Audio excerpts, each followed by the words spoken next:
Palestine की लड़ाई और जो कश्मीर में दंश आपने देखा, क्या आप कभी रिलेट कर पाए? जब हमारा एक्सोडस हुआ, इतनी क्लेंजिंग हुई हमारे साथ, उसके बाद पूरे भारतवर्ष में किसी ने हमारी कहानी नहीं बताई। इवन हिंदू समाज, जिससे हमें बहुत अपेक्षा थी कुछ करेगा, लेकिन उस वक्त नहीं हुआ।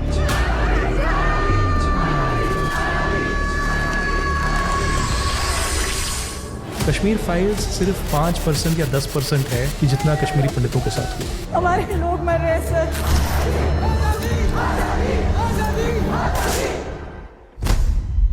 क्या जो त्रासदी कश्मीरी पंडितों ने झेली, जो परिवारों ने झेली, जिनकी बहनों के साथ रेप हुआ, 3 बेटियां हैं, बड़ी बड़ी बेटियां हैं, वो अभी भी लोगों को यकीन दिलाने की ऐसा हुआ था? जानता ही क्या है कश्मीर के बारे में? पंचतंत्र लिखा गया, वो कश्मीर हमारा। 1990 को मस्जिदों से वहां पर आवाज निकली, रलिव गलिव और चलिव। या तो आप मिल जाओ, या तो यहाँ से भाग जाओ, या आपको मार दिया जाएगा। धर्म बदलो, भागो या मर जाओ। जो महिलाएं थी उनको बोला गया कि आप यहीं रुकिए हमारे लिए, और आपके जो मर्द हैं यहाँ से निकल जाए। कश्मीर की पाक जमीन पर। लेकिन उस वक्त हमने सब कुछ खो दिया। बख्शीनगर करके एक जम्मू में जगह है, लोकल डोगरा का घर था, उसके पीछे एक तबेला था। वहां पर 3 महीने तक मेरा परिवार था, और ये लोग कहते हैं कि झूठ है सब कुछ। लेकिन फिल्म बनाने वाले भी कहते हैं उसमें तरह तरह के झूठ दिखाए गए हैं। क्या आपको कहीं लगता है कि कश्मीरी पंडितों ने वो हार मान ली? अरे डरपोक कौम हुआ, अरे बगोड़े, किस बात के बगोड़े भाई? अगर तुम्हारी उतनी औकात थी, तुम आते ना लड़ने के लिए। मनमोहन सिंह भी और अटल बिहारी वाजपेयी भी यासीन मलिक को होस्ट करते हैं। यासीन मलिक खुद कहता है, हाँ मैंने इंडियन एयरफोर्स के लोगों को मारा है, मैंने कश्मीरी पंडितों को मारा है। I was in prison for so many years.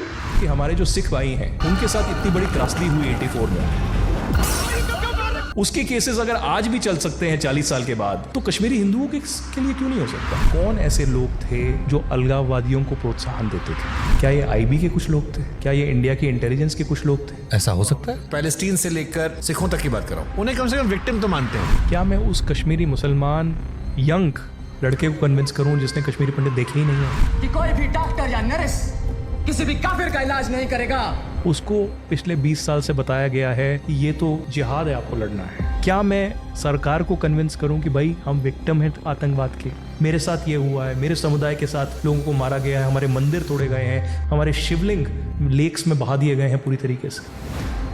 धुरंधर के रिसर्च में आपकी बहुत बड़ी भूमिका रही। वो क्या माइंडसेट होता है कि भारत की सुरक्षा एजेंसी में शामिल हुआ एक अधिकारी 3rd क्लास की जिंदगी पाकिस्तान में जाकर जी रहा है, इस आशा में कि रोज अपने देश के वो काम आ जाएगा? वो नवी अहमद को नहीं जानते, हम रविंदर कौशिक को ही जानते। उसकी तड़पना याद आती है तो। ये गलत धारणा है। 90% से ज्यादा लोग जो ऐसे कोवर्ट ऑपरेशन में जाते हैं, वो इंटेलिजेंस एजेंसी के लिए काम नहीं करते। जरूरी नहीं है वो हिंदुस्तानी हो। लाल किले का हमला होता है, लाल किले पर हम मौजूद हैं और बेचारे 10 लोग मारे जाते हैं या 12 लोग मारे जाते हैं, 30 लोग इंजर्ड होते हैं 24 घंटे में। इस्लामाबाद हाईकोर्ट के बाहर एक बॉम्बिंग होती है, 10 लोग मारे जाते हैं, 30 लोग इंजर्ड होते हैं। क्या आपको पता था इसके बारे में? दाऊद इब्राहिम जिंदा है या मर गया है? देखिए, दाऊद इब्राहिम जिंदा है मुझे लगता है, लेकिन मसूद अजहर मुझे नहीं लगता कि पूरी तरीके से जिंदा है। ये बड़ी खबर मैं आपको दे रहा हूँ। मोदी जी इजराइल जाते हैं, अगले दिन हमला होता है। क्या कोई क्रोनोलॉजी हो सकती है? मुझे नहीं लगता कि इंडिया को कुछ कॉन्फिडेंस में लिया गया होगा। ऐसी कुछ डिफेंस डील्स की जो इंडिया और इजराइल के बीच में हुई है मोदी जी की विजिट से पहले। इजराइल क्या बलूचिस्तान में कोई ऑपरेशन चला रहा है? देखिए, इसका तो 2 ही लोग आपको बता सकते हैं, या तो मोसाद या अननोन गनमैन। अभी इजराइल और पाकिस्तान के डिप्लोमेटिक टाइज नहीं है, लेकिन बहुत बार ऐसा देखा गया है कि इजराइल के रास्ते एयरक्राफ्ट जा रहा है और वो इस्लामाबाद और लाहौर में लैंड करता है। धुरंधर 2 की रिसर्च के दौरान सबसे शॉकिंग फैक्ट आपने क्या पढ़ा? हमारे बंदे वहां पर जाते हैं पाकिस्तान में और करिश्मा कर जाते हैं। आपका फेवरेट कैरेक्टर कौन था? राकेश बेदी। बच्चा है तू मेरा, प्योर बटक सर वेरी वाइट। धुरंधर में आपने योगी जी को नहीं दिखाई। देखिए शुभांकर, क्या आप चाहते हैं कि मैं नोएडा में नहीं रहूं? डर सबको लगता है, गला सबका सूखता है। धुरंधर 3 आ रही है।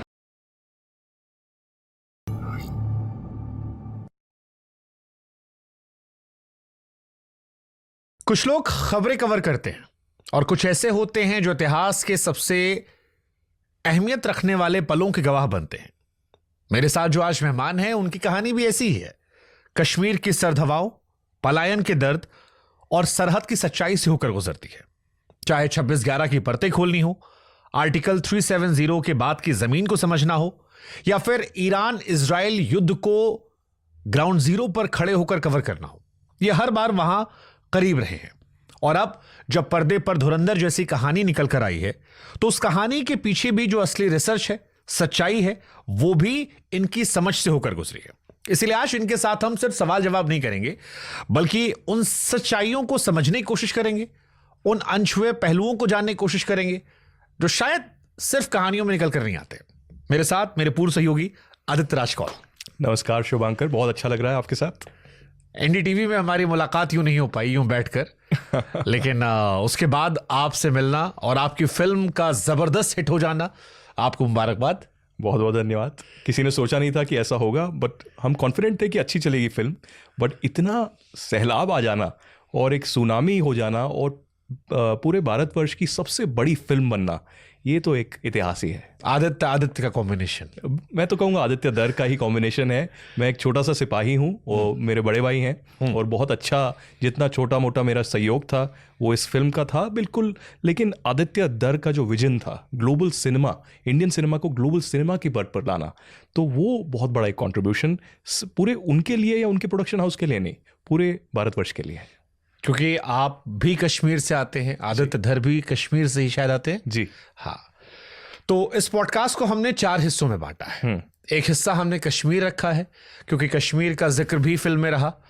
आप कश्मीर से हैं, आदित्य धर कश्मीर से हैं, आप वॉर कवर करके हैं जर्नलिस्ट के तौर पर। इस फिल्म के रिसर्च में आपकी बहुत बड़ी भूमिका रही, और एक पत्रकार के तौर पर भी मैं थोड़ा आपको एक्सप्लोर करना चाहूंगा। जरूर। आप जानते हैं कि हम रिपोर्टर्स जर्नलिस्ट जो होते हैं बहुत ग्रीडी होते हैं ज्यादातर मैं सवाल पूछता हूँ, हाँ। लेकिन अब आप कटघरे में डालने वाले हैं मुझे। हाँ, तो मैं शुरुआत जड़ों से करता हूं कि आप कश्मीरी पंडित परिवार से हैं। इजराइल में मैंने आपको ग्राउंड जीरो पर वॉर कवर करते हुए देखा। अब मेरे जहन में सवाल ये आया कि जब आप इजराइल में वॉर कवर कर रहे थे, तो आपने इजराइल ईरान की लड़ाई, पैलेस्टीन की लड़ाई और जो कश्मीर में दंश आपने देखा था, क्या आप कभी रिलेट कर पाए? क्योंकि कईयों को लगता है कि कहानी एक जैसी ही है, सिर्फ जमीन अलग अलग है। बिल्कुल सही बात है। आप देखिए हमारे साथ क्या हुआ।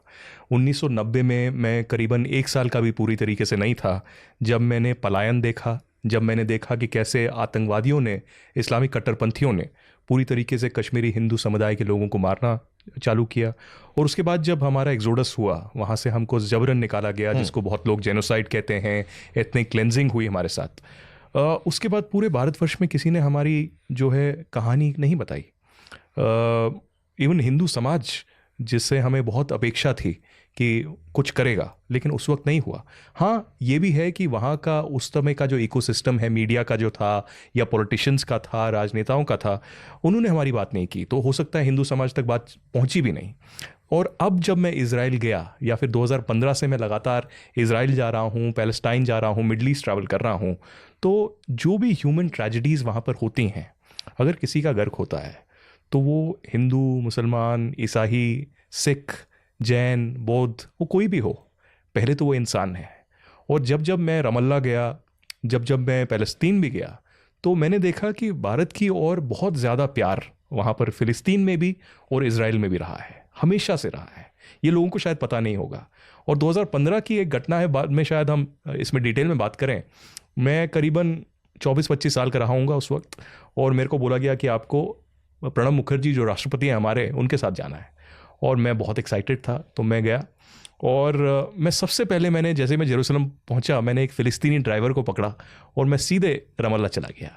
और रमल्ला में मेरा ये था कि मैं चलो शूट वूट तो कर लूँगा, वॉक थ्रू कर लूँगा, ये कर लूँगा अलग अलग जगहों पे, लेकिन राष्ट्रपति को इंटरव्यू करने की एक जो है चेष्टा थी या फिर ये कोशिश थी, लेकिन कोई जानता नहीं, कोई कांटेक्ट नहीं, कुछ नहीं। तो मैं राष्ट्रपति के दरवाजे पर पैलेस में खड़ा हो गया आधे घंटे तक, 1 घंटे तक। और जो वहाँ पर सिक्योरिटी गार्ड था, उसको बोला कि मुझे राष्ट्रपति का इंटरव्यू करना है। तो उसने बोला तुम पागल तो नहीं हो, मतलब रिक्वेस्ट भेजो, चिट्ठी लिखो, ईमेल लिखो, उसके बाद शायद कुछ हो। तो मैंने बोला मैं तो किसी को जानता नहीं। और 2015 अलग टाइम था, इतना ज़्यादा सोशल मीडिया और ये सब था भी नहीं। तो मैंने बोला कि नहीं, आप मिलवाइए किसी से। और उन्होंने बोला कि नहीं, ऐसा नहीं हो सकता। तो मैंने बोला मैं खड़ा रहूँगा, आप किसी से तो मिलवाइए। तो उन्होंने बोला, तो मैंने बोला सिक्योरिटी चीफ से मिला दिए चलिए। तो सिक्योरिटी चीफ बाहर आए तो बोला कहाँ से हैं? तो मैंने बोला इंडिया से हूँ। बोला इंडिया, शाहरुख खान, सलमान खान, अमिताभ बच्चन। वो बोला मैं तो इंडिया से पढ़ा हुआ हूँ। तो मैंने बोला ये तो ज़बरदस्त है। तो बोला क्या चाहिए? मैंने बोला मेरे को इंटरव्यू करना है, प्रणब मुखर्जी जी यहाँ आ रहे हैं, पहली विजिट हो रही है हेड ऑफ स्टेट की इजराइल में भी और पैलेस्टाइन में भी, कितना ऐतिहासिक है ये। तो उन्होंने बोला देखो ऐसा तो नहीं होता, आपको रिक्वेस्ट भेजनी पड़ेगी, पूरा प्रोसेस होता है, आपको पहले हिंदुस्तान से भेजना चाहिए था। तो मैंने बोला मेरा लास्ट मिनट ट्रिप हुआ है, कुछ पता नहीं था, कॉन्टैक्ट नहीं था। तो उन्होंने बोला चलिए आप ईमेल लिखिए, मैं देखता हूँ। तो मैंने ईमेल लिख दिया, मैं चला गया वहाँ से। अगले दिन मैं जेरूसलम की पुरानी सड़कों पे घूम रहा था, वहाँ पर इंटरव्यूज़ कर रहा था, शूट कर रहा था, और अचानक मैंने अपना फ़ोन देखा तो वहाँ देखा 15 मिस्ड कॉल। तो मैंने वापस फ़ोन किया तो वहाँ से बोला आप फ़ोन क्यों नहीं उठा रहे? तो मैंने बोला मैं माफ़ी चाहता हूँ। तो बोला हम फ़िलिस्तीन के राष्ट्रपति के दफ्तर से बोल रहे हैं, वो आपसे मिलना चाहते हैं। तो मैंने बोला अच्छा। तो मैंने बोला कब आऊँ मैं? बोला आप बताइए, वो इंटरव्यू देना चाहते हैं आपको। तो मैंने बोला अच्छा, तो मैं आ जाता हूँ कल 12 बजे। तो बोला हाँ आइए आप। तो बोला अच्छा कैमरा का क्या सेटअप रहेगा, क्या रहेगा? तो मैंने बोला देखिए मैं तो एक कैमरा लेके आया हूँ वहाँ से, तो उसी पे करना पड़ेगा। बोला नहीं नहीं आप ऐसा क्यों करेंगे, हमारे पास पैलेस्टाइन टीवी है, उसका पूरा प्रोडक्शन हाउस और ये जो है आपको हेल्प करेगा। तो मैंने बोला अच्छा। तो पूरी मोटी बात की छोटा संक्षेप में मैं बताऊँ, मैं वहाँ पहुँचा, वहाँ पर 50 लोग खड़े हुए हैं। वो जो आप छतरी वाली गाड़ी बड़ी ओबी-वैन देखते हैं वो वहाँ पर खड़ी हुई, और मैं इंटरव्यू करने के लिए पहुँचा। और इंटरव्यू हुआ बहुत अच्छे से, और उसके बाद उन्होंने पूरा हैंडशेक किया, मुझे बोला कि मेरे साथ फ़ोटो खिंचाएंगे आप? तो मैंने बोला ये तो मेरे लिए ऑनर होगा। फ़ोटो खिंचाया। और ये मैं कहानी आपको इसलिए कह रहा हूँ क्योंकि राष्ट्रपति के मन में मैंने देखा इंडिया के लिए प्यार पैलेस्टाइन में। उसके बाद मेरी गाड़ी ख़राब हुई टैक्सी, और वो टैक्सी जो है एक मैकेनिक के पास गई, और मैकेनिक ने मुझे पूछा कि आप कहाँ से हैं? तो मैंने बोला हिंदी इंडिया। तो मैकेनिक ने मुझे बोला हाँ इंदिरा गांधी, मोदी। तो मैंने बोला हाँ बिल्कुल। तो बोला बहुत बहुत अच्छा है। तो इंडिया का जो सपोर्ट रहा है, और इस बार आपको नेतन्याहू मिल गए, इस बार गलती से नेतन्याहू इंडिया बोलकर और मोदी बोलकर मिले। उसकी भी बड़ी इंटरेस्टिंग कहानी है, आप अगर बोलें तो मैं बताऊंगा। और ये भी हुआ, नेतन्याहू के मरने की खबर पूरी दुनिया में जब फैल गई थी, सिर्फ उतना ही नहीं हुआ, मेरे खिलाफ भी एफआईआर बोला कि हो गया है, पाकिस्तान अरेस्ट हो गया हूं, और ये बोला गया कि मैंने नेतन्याहू की लोकेशन जो है रिवील की। हाँ मतलब मैं सुबह उठा और मैंने देखा कि आदित्य राज कौल ने नेतन्याहू की लोकेशन दा दी, और फिर वो मर गए, और फिर वीडियोज आने लगे कि भाई उनकी कॉफी में अलग हाथ आ रहा है, एक उंगली एक्स्ट्रा है वीडियो। हाँ देखिए हुआ ये कि मैं प्रधानमंत्री मोदी की ट्रिप के लिए 3 या 4 दिन के लिए इजराइल गया था। कपड़े भी उतने ही पैक किए थे, 2 सूट थे और 2 जोड़ी कपड़े थे, और ये था कि मैं शनिवार तक वापस आ जाऊंगा भारत। लेकिन हुआ ये कि जब मैं वहाँ पर पहुँचा और वापस जब मैं एयरपोर्ट की तरफ कूच की, मैं बेन गुरियन एयरपोर्ट पहुँचा टेल अवीव में सुबह 8:15 पर।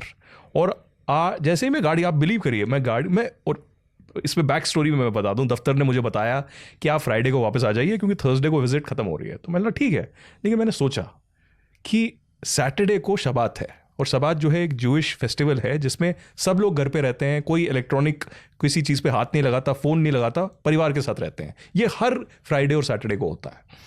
और मैंने सोचा जब भी ऐसा कोई बड़ा हमला होता है या जंग होती है, इजराइल प्रेफर करता है कि सैटरडे को किया जाए क्योंकि लोग घर पे हैं, तो कैजुअलिटीज़ आपके ऑटोमेटिकली कम होंगी।